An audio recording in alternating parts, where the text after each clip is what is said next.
This is question 19 from the third CSAT sample paper.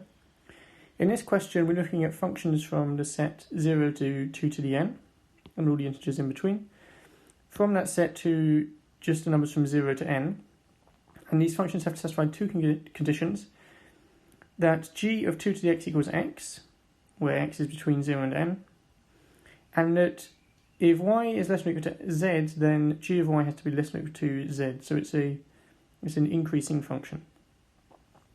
And we're asked how many such functions are there.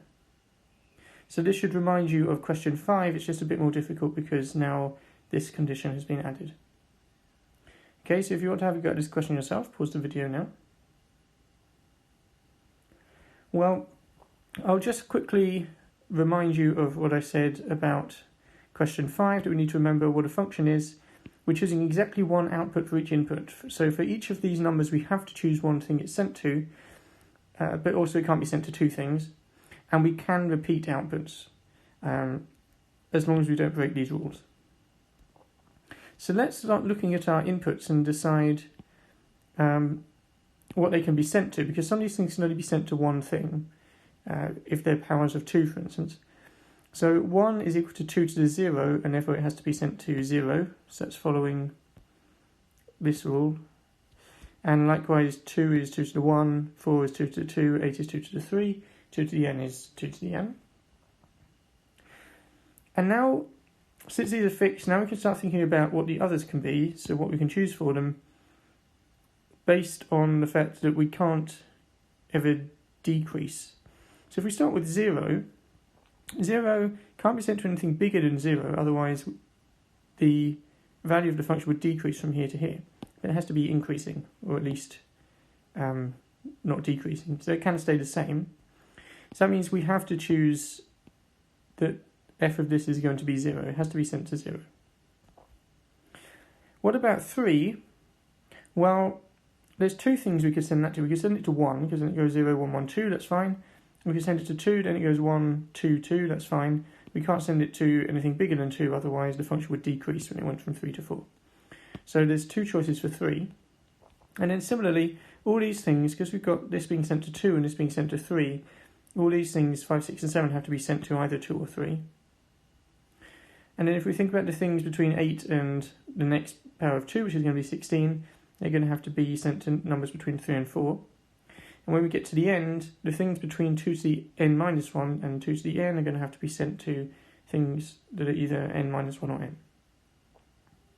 So we can see what we're allowed to choose in each space. So it might be tempting to say, well, there's two choices for this, two choices for these. So I just count the number of things that aren't already fixed and then just do 2 to the power of that. But we do have to remember that within each of these ranges, the function still has to be increasing. So for 5, 6 and 7, I have to choose between 2 and 3, but I can't choose 3 for 5 and 2 for the other two. That's not allowed, because it would then decrease. So we'll have to think about how many ways there are of choosing what these get sent to that doesn't make the function decreasing. Okay, so suppose I'm talking about two things, I'll call them A and B, and we can't have A after B in the list. We've got n things, all of them are either A or B. We have to make this list, but we have to have A's before B's. So A and B could be, say, 2 and 3, or 3 and 4, or whatever our numbers are. Well, how many ways can we do that? Well, everything could be A, and then we could make the last one B and have everything before it A. We can make the last two B and have everything before them A, etc., all the way down to having everything be B. So how many ways are there of doing this? One way of thinking about it is, where's the first B? It can either be nowhere, or it can be any one of these numbers. And once we know the first B, we know everything. So that's n plus 1 ways to choose the first B, either not at all or one of these n things. So that means there's n plus 1 ways of assigning A and B to the numbers 1 to n that satisfy the rule A can't be after B. So now we just have to go back to our picture from before, where we listed the numbers up to 2 to the n. Think about each of these gaps, because now we know, once we know the width of the gap, we can just add 1, and that will give us the number of ways of ordering these things that satisfy the rules. So let's look at those gaps. Well, this gap has width 1, this one 3, this one's going to be 7. And this one, when we come to it, what's it going to be? Well, we'll have to think about the general rule. What's causing this to be 1? It's basically because it's 4 minus 2. This is going to be 8 minus 4. Well, okay, 4 minus 2 is 2, so I have to take off an extra 1.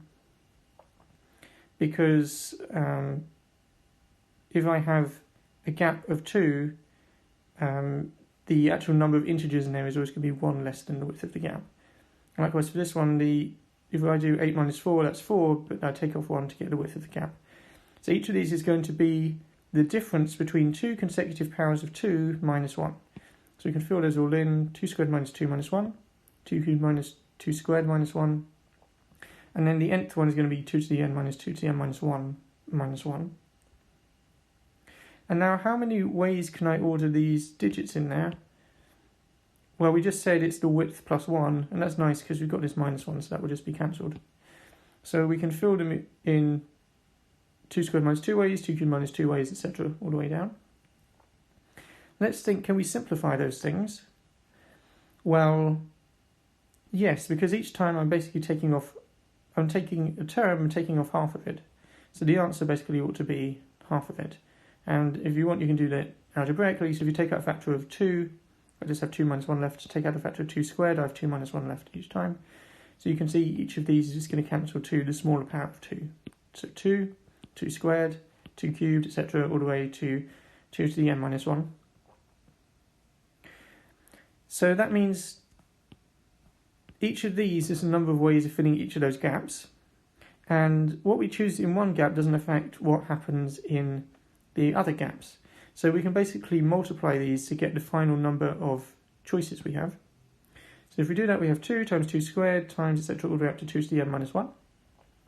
And if you remember your power rules, that means if we're multiplying, we add the powers. So we have 2 to the power of 1 plus 2 plus etc. all the way up to n minus 1.